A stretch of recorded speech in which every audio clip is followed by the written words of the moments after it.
بسم اللہ الرحمن الرحیم۔ صلح حدیبیہ۔ صلح حدیبیہ اسلامک تاریخ کا ایک انتہائی اہم واقعہ ہے اور یہ جو واقعہ ہے وہ 628 عیسوی 6 ہجری میں پیش آیا۔ یہ معاہدہ حضور نبی کریم صلی اللہ علیہ وآلہ وسلم اور قریش مکہ کے درمیان ہوا تھا، اور یہ جو معاہدہ ہے اس کا نام جو ہے وہ اس جگہ کے نام پر رکھا گیا تھا جہاں پر یہ معاہدہ طے پایا تھا، یعنی حدیبیہ جو ہے وہ مکہ کے قریب ایک مقام ہے جہاں پر یہ طے پایا۔ اور یہ جو واقعہ ہے وہ نہ صرف اسلامک تاریخ کا ایک اہم موڑ تھا بلکہ اس سے ہمیں بے شمار سبق بھی ملتے ہیں۔ اگر ہم جو ہے اس کے بیک گراؤنڈ کی بات کریں تو حضور نبی کریم صلی اللہ علیہ وآلہ وسلم نے خواب دیکھا کہ آپ اور آپ کے جو ساتھی ہیں وہ مکہ میں داخل ہو کر عمرہ ادا کریں، تو آپ صلی اللہ علیہ وسلم نے صحابہ کرام رضی اللہ تعالیٰ عنہ کو بتایا کہ وہ عمرے کے لیے مکہ جا رہے ہیں۔ قریش مکہ جو مسلمانوں کے دشمن تھے، انہوں نے مکہ میں داخل ہونے سے انہیں جو ہے روک دیا، تو قریش مکہ نے مسلمانوں کو جنگ کے لیے للکارا، لیکن حضور نبی کریم صلی اللہ علیہ وسلم نے جنگ کی بجائے صلح کا راستہ اپنایا اور یہ چاہا کہ جنگ نہ ہو بلکہ پیس کے ساتھ جو ہے وہ ہم ایک دوسرے کے ساتھ مذاکرات کر لیتے ہیں۔ لیکن مسلمان مکہ سے تقریباً 9 میل دور حدیبیہ کے مقام پر پہنچے تھے کہ قریش نے مسلمانوں کو جو ہے روکنے کے لیے انہوں نے کیا کیا کہ اپنے نمائندے بھیج دیے۔ حضور نبی کریم صلی اللہ علیہ وسلم نے قریش کے ساتھ مذاکرات کا فیصلہ کیا تاکہ اس مسئلے کو جو ہے وہ پیسفلی سے ہینڈل کیا جا سکے۔ قریش کے نمائندے سہیل بن عمرو کو بھیجا گیا، تو کیا ہوا کہ دونوں فریقوں کے درمیان، قریش کے درمیان اور نبی کریم صلی اللہ علیہ وسلم اور صحابہ کرام کے درمیان جو ہے وہ طویل مذاکرات کے بعد ایک معاہدہ طے پایا۔ اس معاہدے کی شرط میں شامل تھا کہ دونوں فریقوں کے درمیان جو ہے وہ 10 سال تک کوئی جنگ نہیں ہوگی، مطلب کہ جو قریش مکہ کے درمیان اور حضور نبی کریم صلی اللہ علیہ وسلم جو ان کے جو صحابہ کرام تھے، ٹھیک ہے، مطلب کہ مسلمان اور جو قریش مکہ کے درمیان جو ہے وہ 10 سال تک کوئی جنگ نہیں ہوگی، اور مسلمان جو ہیں وہ اس سال عمرہ کیے بغیر واپس چلے جائیں، مطلب کہ انہوں نے کہا کہ اس سال تو آپ عمرہ نہیں کریں گے لیکن اگلے سال 3 دن کے لیے آپ مکہ آ کر عمرہ کر سکیں گے۔ اور تیسری اس میں شرط یہ تھی کہ اگر کوئی شخص قریش سے بغیر اجازت کے مسلمان میں شامل ہو جائے تو اسے تو واپس کر دیا جائے گا، لیکن اگر کوئی مسلمان قریش میں چلا جائے تو اسے واپس نہیں کیا جائے گا۔ یہ ہو گیا، لیکن دیگر قبائل کو اختیار بھی یہ ہوگا کہ وہ مسلمان یا قریش میں سے کسی ایک کے ساتھ اتحاد کر لیں، مطلب یہ ان کی اپنی چوائس ہے کہ وہ یا تو مسلمانوں میں شامل ہو جائیں یا وہ جو ہے قریش کے ساتھ جو ہے وہ اتحاد کر لیں۔ تو یہ کچھ شرائط تھی جو کہ اس معاہدے میں طے پائیں۔ تو کیا ہوا کہ کچھ صحابہ کرام رضی اللہ تعالیٰ عنہ کو یہ شرائط جو تھیں وہ ناگوار گزری، خاص طور پر یہ کہ اگر کوئی مسلمان قریش میں چلا جائے اسے واپس نہیں کیا جائے گا، ٹھیک ہے، یہ والی جو تھی صحابہ کرام کو ناگوار گزری۔ تو حضرت عمر بن خطاب رضی اللہ تعالیٰ عنہ نے حضور نبی کریم صلی اللہ علیہ وسلم سے پوچھا، کیا ہم حق پر نہیں ہیں؟ تو حضور نبی کریم صلی اللہ علیہ وسلم نے صحابہ کرام کو سمجھایا کہ یہ معاہدہ جو ہے در حقیقت فتح ہے۔ آپ صلی اللہ علیہ وسلم نے فرمایا تمہیں اس معاہدے کے نتائج دیکھنے ہوں گے۔ صلح حدیبیہ کا معاہدہ جو ہے وہ قریش مکہ کی ایک بڑی حکمت عملی غلطی ثابت ہوا، مطلب کہ آپ صلی اللہ علیہ وسلم نے اس کو سمجھایا کہ وقتی طور پر تو یہ جو ہے ہمیں ہمارے حق میں نہیں لگ رہی، ٹھیک ہے، یہ ہماری ہار لگ رہی، لیکن اگر ہم اس کو جو ہے وہ طویل عرصے کے لیے دیکھیں تو یہ ہماری فتح ہے۔ لیکن اس کو جو ہے نبی کریم صلی اللہ علیہ وسلم سمجھ رہے تھے، باقی جو ہے وہ نہیں تھے سمجھ رہے۔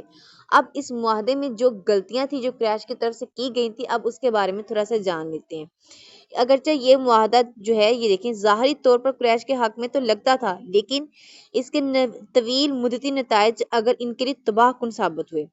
قریش نے کئی غلطیاں کی جن کی وجہ سے انہیں بعد میں بڑے نقصانات کا سامنا کرنا پڑا۔ قریش معاہدے کی شرائط کو صحیح طریقے سے انہوں نے نہیں تھا سمجھا، انہوں نے 10 سال کی جنگ بندی کو اپنی فتح سمجھا، لیکن در حقیقت یہ مسلمانوں کو اسلام اپنانے اور اپنی طاقت بڑھانے کا موقع دے گیا۔ مطلب انہوں نے کہا تھا کہ 10 سال تک تو ہماری جنگ نہیں ہوگی، مطلب ہمیں مسلمانوں کو جو ہے یہ موقع مل گیا کہ وہ جو ہے اسلام کو جو ہے وہ پروموٹ کروائیں۔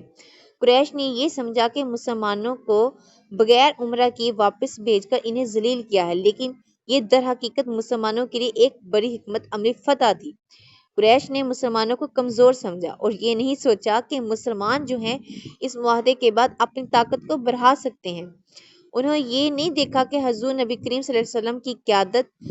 مسلمان کس طرح ایک مضبوط اور منظم جماعت بن چکے ہیں۔ معاہدے کی شرط پر عمل نہ کرنا بھی قریش کی بڑی غلطی تھی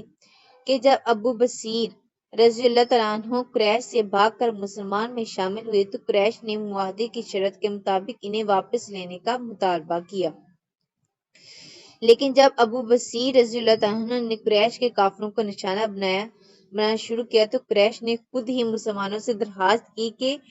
ابو بصیر رضی اللہ عنہ کو واپس نہ کریں۔ اس طرح قریش نے معاہدے کی شرط کو خود ہی توڑ دیا۔ ہوا یہ کہ ان پر نہ بہت ظلم و ستم ہو رہے تھے اور انہوں نے کیا کیا کہ یہ مسلمان ہو گئے اور انہوں نے کہا کہ یہ مسلمانوں کے اندر شامل ہو جائیں گے، لیکن انہوں نے شرط میں یہ رکھا تھا نا کہ مکہ سے جو مسلمانوں میں شامل ہو جائیں گے نا تو مسلمان کیا کریں گے کہ ان کو جو ہے قریش والوں کو واپس کر دیں گے۔ تو آپ صلی اللہ علیہ وسلم نے حضرت ابو بصیر رضی اللہ عنہ کو واپس کر دیا، لیکن وہ ان میں نہیں تھے جانا چاہتے۔ تو پھر کیا ہوا تھا کہ انہوں نے اپنے گروپ بنا لیا تھا اور پھر یہ جو ہے جو قریش کے جو قافلے ہیں پھر ان کو نشانہ بنا دیتے، ان پر جو ہے حملے وغیرہ کرواتے تھے۔ تو پھر جو ہے قریش والوں نے کیا کی، مسلمانوں سے ہی دوبارہ ریکویسٹ کی، خود ہی تو انہوں نے یہ ڈیل کی اور پھر خود ہی بعد میں ریکویسٹ کی کہ آپ ایسا کریں کہ جو ابو بصیر رضی اللہ عنہ کو جو ہے وہ ہمیں واپس نہ کریں، اور اس معاہدے کی شرائط کو انہوں نے کیا کیا، خود ہی توڑ دیا۔ قریش نے مسلمانوں کی جو طاقت کو ہے کم سمجھا اور یہ نہیں سوچا کہ صلح کے دوران جو ہے وہ مسلمان اپنی طاقت کو بڑھا سکتے ہیں۔ انہوں نے یہ نہیں دیکھا کہ صلح کے بعد بڑی تعداد میں لوگ جو ہیں وہ اسلام میں داخل ہو رہے ہیں، جس سے مسلمانوں کی طاقت میں جو ہے وہ اضافہ ہو رہا ہے۔ 2 سال بعد کیا ہوتا ہے کہ قریش نے صلح حدیبیہ کو توڑ دیا، جو ان کی سب سے بڑی غلطی تھی۔ انہوں نے کیا کیا تھا کہ مسلمانوں کے اتحادی پر حملہ کر دیا، حالانکہ جب معاہدہ ہوا تھا تو اس میں ایک شرط یہ بھی تھی کہ 10 سال تک جو ہے وہ مکہ والوں اور مدینہ والوں کے درمیان کوئی جنگ نہیں ہوگی، لیکن انہوں نے خود ہی جنگ کر دی اور مسلمانوں کے جب اتحادی پر حملہ کیا، جس کی وجہ سے مسلمانوں نے مکہ پر چڑھائی کر دی اور مکہ جو ہے اس طرح فتح ہو گیا۔ قریش نے یہ سمجھا کہ وہ مسلمانوں کو جو ہے وہ ذلیل کر رہے ہیں، لیکن در حقیقت وہ خود اپنے لیے تباہی کا سامان کر رہے تھے۔ انہوں نے حضور نبی کریم صلی اللہ علیہ وسلم کی حکمت اور دور اندیشی کو نہیں سمجھا۔ قریش کی یہی غلطیاں ان کے لیے جو ہے تباہ کن ہوئی۔ صلح حدیبیہ کے بعد مسلمانوں کی طاقت میں جو ہے وہ تیزی سے اضافہ ہوا کہ جب انہوں نے کہا کہ ہمارے درمیان جو ہے وہ 10 سال جو ہے جنگ نہیں ہوگی، تو اس سے کیا کیا کہ مسلمانوں نے اس کا فائدہ اٹھاتے ہوئے تو انہوں نے اپنے اسلام کو، اپنے اللہ کے دین کو جو ہے عرب کے جو دوسرے جو امپائرز تھے، جو دوسری سپر پاورز تھی، اس میں جو ہے وہ اسلام کو جو ہے پروموٹ کروانا شروع کر دیا۔ کافی زیادہ جو لوگ ہیں وہ مسلمان ہو گئے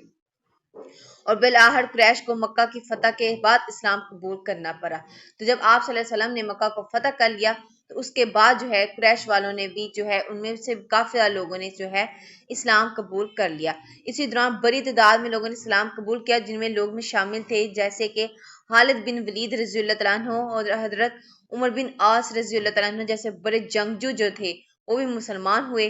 اگر ہم صلح حدیبیہ کی اہمیت کے بارے میں جانیں تو یہ جو معاہدہ ہے وہ ظاہری طور پر تو مسلمانوں کے حق میں نہیں تھا لگتا، لیکن اگر ہم اس کے جو طویل مدتی نتائج پر بہت مثبت تھے۔ حضور نبی کریم صلی اللہ علیہ وآلہ وسلم نے جنگ کی بجائے صلح کو ترجیح دی، جو اسلام میں امن اور مفاہمت کی اہمیت کو جو ہے ظاہر کرتا ہے۔ اس معاہدے کے بعد مسلمانوں کی طاقت اور اثر و رسوخ میں اضافہ ہوا۔ صلح حدیبیہ سے ہمیں یہ سبق بھی ملتا ہے کہ صبر اور حکمت سے کام لینا چاہیے۔ جنگ کی بجائے ہمیں جو ہے وہ مذاکرات جو ہے اور نیگوشیشنز کے ذریعے جو ہے وہ کوئی بھی کسی بھی کانفلکٹ کو جو ہے وہ ریزالو کرنا چاہیے۔ اللہ پر بھروسہ ہونا چاہیے کیونکہ وہ ہر حال میں بہترین منصوبہ بندی کرتا ہے۔ بے شک اگر ہم جو ہے صلح حدیبیہ کا اگر قرآن میں اگر اس کے بارے میں جانیں تو قرآن میں اس کا ذکر آیا ہے، تو جی ہاں، سورۃ فتح میں جو ہے اس واقعے کے تناظر میں نازل ہوئی تھی، جس میں اللہ تعالیٰ نے خود اس معاہدے کو، صلح حدیبیہ کا جو معاہدہ ہے اس کو جو ہے فتح مبین یعنی کہ کھلی ہوئی فتح جو ہے اس کو قرار دیا۔ اس کے بعد ہے اس کی ایک آیت ہے کہ سورۃ فتح کی آیت نمبر 1 سے جو 3 تک، اس میں بتایا گیا کہ بے شک ہم نے آپ کو کھلی فتح تاکہ اللہ آپ کے اگلے اور پچھلے گناہوں کو معاف کر دے۔ اور اس کی جو آیت نمبر 18 ہے اس میں ہے کہ اللہ ان لوگوں سے راضی ہو گیا جو درخت کے نیچے آپ سے بیعت کر رہے تھے۔ اب یہ بیعت والا جو ہے اندر ایک ہوا تھا کہ جب آپ صلی اللہ علیہ وسلم اپنے نمائندے بھیجتے تھے نا کہ جب مذاکرات کے لیے قریش کی طرف، کہ جائیں ان کو جو ہے وہ صلح کے لیے جو ہے ان کو ایگری کرے، ٹھیک ہے، کہ تاکہ جو ہے ہمارے درمیان جو ہے مذاکرات طے پائیں۔ تو کیا ہوا تھا کہ ایک دفعہ جو ہے حضرت عثمان رضی اللہ تعالیٰ عنہ کو جو ہے بھیجا گیا تھا، تو کافی دنوں کے بعد جو ہے یہ ہوا کہ حضرت عثمان کی جو ہے کوئی خبر ہی نہ آئی۔ تو مسلمانوں کو جو ہے صحابہ کرام کو جو ہے یہ لگا کہ انہوں نے آپ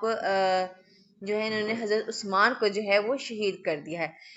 لیکن یہ بس ایک مس انڈرسٹینڈنگ تھی، ہوا نہیں تھا۔ لیکن جب ان کو جب یہ خبر پہنچی تھی تو کیا کیا تھا کہ صحابہ کرام رضی اللہ تعالیٰ عنہ نے، جب مسلمان جو تھے آپ صلی اللہ علیہ وسلم ایک درخت کے نیچے بیٹھے تھے، تو صحابہ کرام نے آپ صلی اللہ علیہ وسلم سے بیعت لی کہ ہم جو ہے وہ جو حضرت عثمان کی جو قتل کا جو ہے ہم ضرور بدلا لیں گے، ٹھیک ہے، لیکن وہ بس ایک مس انڈرسٹینڈنگ تھی۔ لیکن اس سے یہ کیا ہوا تھا کہ جو قریش والوں کو جو ہے ایک اسٹرانگ سگنل مل گیا تھا کہ یہ اب ہمیں چھوڑنے والے نہیں ہیں۔ تو یہ سارا جو ہے صلح حدیبیہ کا ایک شارٹ نوٹ تھا جو میں نے آج کی ویڈیو میں آپ سے ڈسکس کیا۔ آئی ہوپ آپ کو ویڈیو اچھی لگی، اگر آپ کو ویڈیو اچھی لگی تو ہمارے چینل کو سبسکرائب کرتے ہیں۔ تھینکس فار واچنگ، اللہ حافظ۔